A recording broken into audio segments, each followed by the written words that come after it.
ఇంతవరకు మా ఊళ్ళో తొలిసారి ఇది, ఇప్పుడు జరగలేదు. ఇంకోటి విచిత్రం ఏంటంటే ఎవరో పక్కన ఉన్నారు, ఏదో కావాలని చేసింది కూడా కాదు.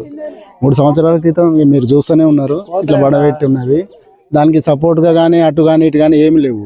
దాని అంతటా అదే నిటారుగా నిలబడడం అదొక వింత. అంటే పడితే ఇటైనా పడవచ్చు లేదా అటైనా పడవచ్చు. ఇంకోటి ఏంటంటే ఒక గాడుపు ద్వారా వచ్చింది అనేది, గాడుపు గేడ ఏం లేదు. ఇంత నిలబడడంతో కొంచెం ఆసక్తి రేపుతా ఉంది. ఇక్కడ ఏమనిపిస్తుంది, మీకు భయం అనిపిస్తుంది అట్లా? ఇక్కడ మహిళలు రమ్మ, ఇప్పుడు మీరు అందరూ అయ్యగారు పిలిపిద్దని చెప్పేసి నిజంగా పిలిపించాలి సార్, పిలిపించి అడగాలి. మరి దేవుడా దయం అనేది వాళ్ళకి తెలిసి ఉంటది కదా, మరి ఎందుకు అని అనిపించాలి, అడగాలి. అందరు టెన్షన్ పోతుంది కదా, ఎవరికైనా భయం అవుతుంది కదా. నిజమే, అందరం కలిసి అడగాలి. మరి చూస్తే పూజ చేపించుడా లేదు దయమా, మరి చిలకలు ఏమన్నా ఉందా అన్ని తెలిసిపోతాయి. చూపించాలి. ఇక్కడ ఏమి లేదు, ఎక్కడో మన అక్కడ నాగారం కాడ ఈత చెట్లు వేసింది అన్నారు, ఇప్పుడు ఇక్కడ తాడి చెట్టు.